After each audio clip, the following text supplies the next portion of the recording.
Hi, it's so good to be in the kitchen with you today. I'm Courtney Rich with Cake by Courtney, and today we are making something so fabulous. You're gonna just go nuts on how easy it is to make because we're putting it in a 9x13 pan. This is my red velvet Oreo poke cake. So we're gonna make a red velvet cake in a 9x13 pan. We're gonna do a really simple soak with little cream cheese and sweetened condensed milk on top of that. And then a chocolate whipped cream and of course, crushed Oreos all on top. So to get started, we're gonna go with the cake first. Let's get that out of the way. This is something you could make ahead of time, a day ahead, a week ahead. It stores great in the freezer.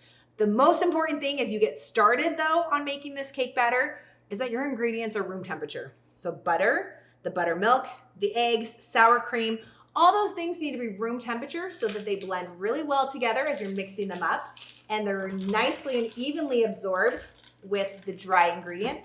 All of that is going to ensure your cake rises really nicely. Cold ingredients, they're not going to just evenly spread, so you'll notice your cake is a little uneven and it'll be a little denser. So we don't want that. We're going to start with our butter, and then we've got brown sugar in this one. So it's a little bit of a denser cake. We do like that, but we still want to get it really tender. And like I said, having the room temperature ingredients means tender cake that rises well, even if the texture is meant to be a little bit denser. So let's mix up the butter and the sugars. And at this point when you're making your cake batter, you want a higher speed. We want to make sure this gets light and fluffy. The color's going to lighten a little bit. And we're gonna add our eggs in just a minute as well. And it's later on when we add our flour that we've got to turn that speed down a little bit. So we've got 3 eggs, all room temperature. 2, 3.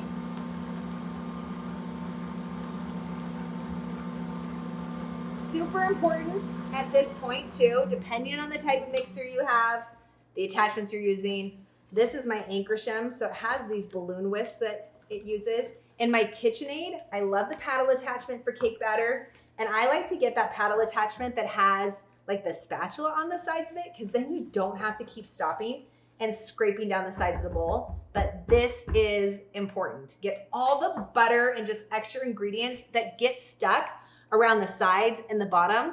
We want to make sure those are mixed in to the batter. I know that probably sounds obvious, but sometimes you like empty the batter out into your cake pans and like half the butter is still at the bottom. So let's not do that, okay? We want this cake to be so good. In this next, we're gonna add a little bit of vanilla. And then, you ready for this? This is your secret ingredient for red velvet cake. If you love red velvet cake, I'm ready for you to take this to the next level. You need to get the Loran Oil Red Velvet Emulsion. So emulsions are like an extract, they're a flavoring. This one just enhances the flavor. It also has the red food coloring in it, so we're gonna get our coloring just like we do with the traditional red velvet cake. But there's something about this one, it just takes that flavor of a red velvet cake and enhances the cocoa that's going in there. I don't know, it's a game changer. You can find it on Amazon, a lot of different places. This is going in next. And look at it change color immediately. I'm gonna bring that back up. And look, can you see my sides? They haven't turned red yet. So what do I need to do? Stop the mixer, scrape down the sides of the bowl, make sure all of that sugar and butter, the eggs are evenly mixed in. There we go. All right. Now, while that's mixing for just a couple minutes more, I'm gonna add my flour and just a couple tablespoons of cocoa powder. Red velvet, while it's considered a chocolate cake, doesn't have that much chocolate in it. Key here is the type of chocolate you use. I love the extra brute cacao berry cocoa powder.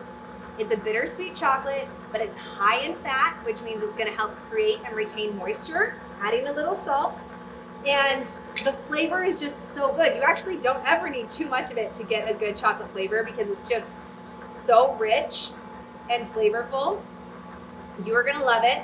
Let's just whisk that together so everything here is evenly distributed with that flour. Now you'll notice I did not put any baking powder or baking soda in my dry ingredients like you typically would with another cake. For this one, in just a minute, we'll combine baking soda with the vinegar, and that's gonna help us get this rise on the cake, and that's kind of a traditional element piece to a red velvet cake.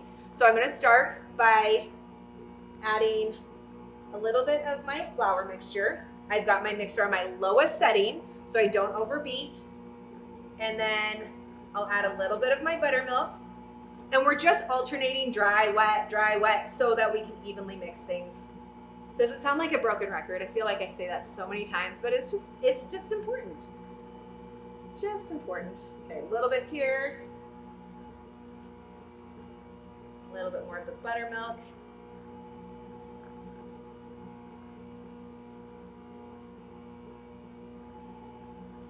Okay. Finish that buttermilk. Finish up with the flour mixture. And then I'm just gonna stir until no more streaks of flour remain. We still have a little bit we have like a little bit of flour on the sides, and we're just gonna stir that in to make sure it's all incorporated. But I also wanna fold in some sour cream. But let's fold that batter, make sure we can incorporate everything there. Okay, let's get that sour cream in here.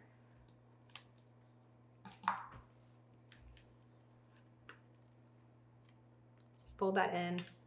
All right, then last but not least, we've got our baking soda and our vinegar. This is always fun to do with the kids too, because it starts to bubble. So watch this. Little science experiment. You can see it dissolve, bubble. I'm gonna just mix those together. And then this goes right into the batter. Last thing we're doing. And we just need to fold that in as well. And folding the batter, I mean, folding is just really a softer stir. And you kind of see you are like folding the batter on top of each other, on top of the other batter. And it's just a gentle way of stirring. So again, we're not over mixing at any point.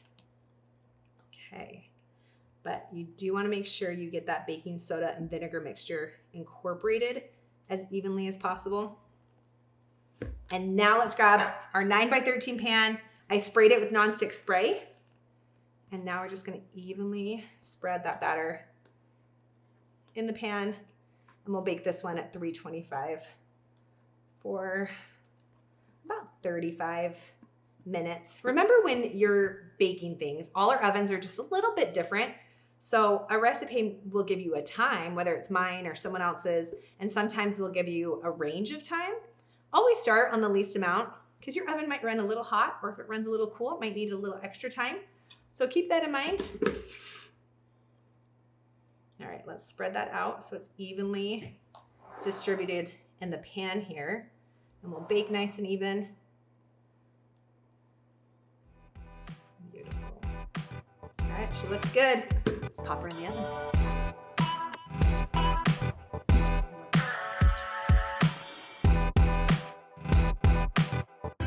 Cake is baking, so we're gonna do this really simple soak that we're gonna put on top of the cake once we poke all those holes, and then we'll make the chocolate whipped cream. So for this one, we're gonna take a can of sweetened condensed milk, and like you could just pour this on the cake. I see that a lot with poke cakes, but let's just take the flavor up a notch, shall we? And with a red velvet cake, don't you think cream cheese? That's like usually a go-to flavor. So depending on how much you like cream cheese, you could just do like 4 ounces and call it good, just so you get a little bit of that tanginess, right? But knowing me, after I taste this, I think I'm probably gonna add the rest of it because I love that cream cheese element with the red velvet cake. And then think about it too, we've got the chocolate whipped cream and the Oreos. I think you're just gonna really love this combination. Again, you get the sweet, you get a little of that bittersweet from the chocolate, and then the tanginess that cream cheese offers. And I think it's gonna be pretty stellar. So let me just get this mixed, get those clumps out, and then let's give it a little taste test together, shall we? Let's grab a spoon and just kind of sample. I want you to do this with me and just see what you think about the amount of cream cheese when you're just using 4 ounces. I mean, for me, you get like a hint of the cream cheese. But if I'm gonna be real with you, this is what I'm doing.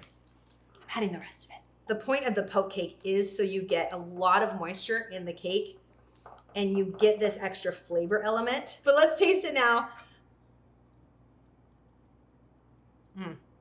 See, for me, just that added cream cheese, I love it. I love it. And remember that sweetened condensed milk is sweetening the cream cheese. But you decide, start with the 4 ounces and then add some more too if you want to. Let's get that out of the way, pull my mix over and make some chocolate whipped cream. All right, the chocolate whipped cream, super easy. We're gonna do our heavy whipping cream. All right, some powdered sugar, and we're throwing this all in at once, and a little bit of cocoa powder. Again, that extra brute, a little goes a long way. Let's just turn this up and mix.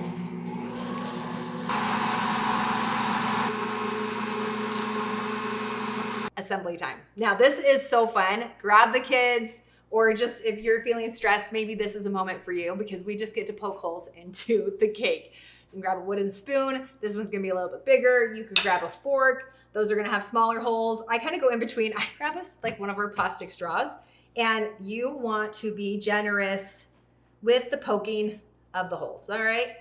Get a lot on there and all the way even to the edges. We're gonna let that soak come over the edges and just really have a good time here. Now we're gonna drizzle our soak on top.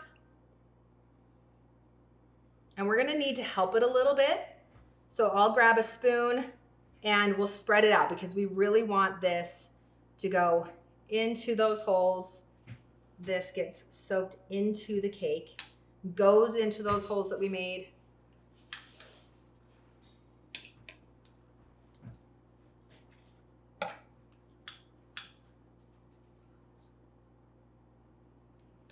Yeah.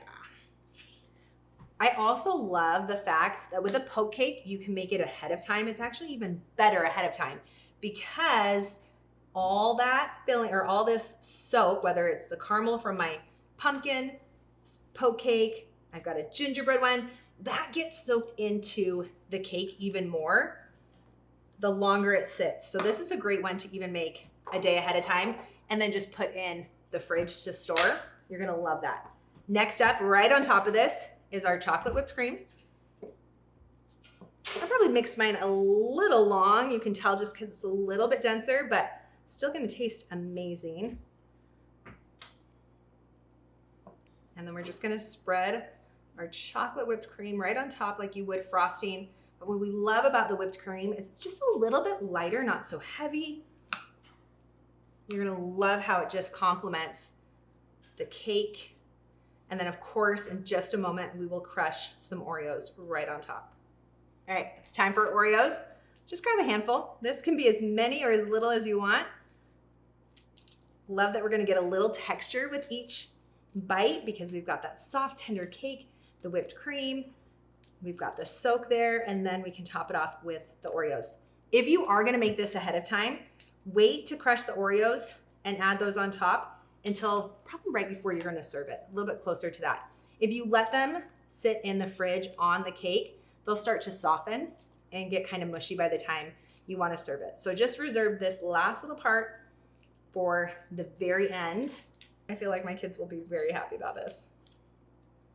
Let's get a slice out. There we go. All right. We've got some of our soak on the side. Let's just add some more of that down here. Like you can start to see that coming through over here. I like cut it right around the holes, but I promise you guys, it's in there. Let's get a bite with that. The red velvet, I need some of the Oreo, so scoop that from the top, okay? A bite with everything in it for the first one. Here we go. Okay, messy. Oh my stars.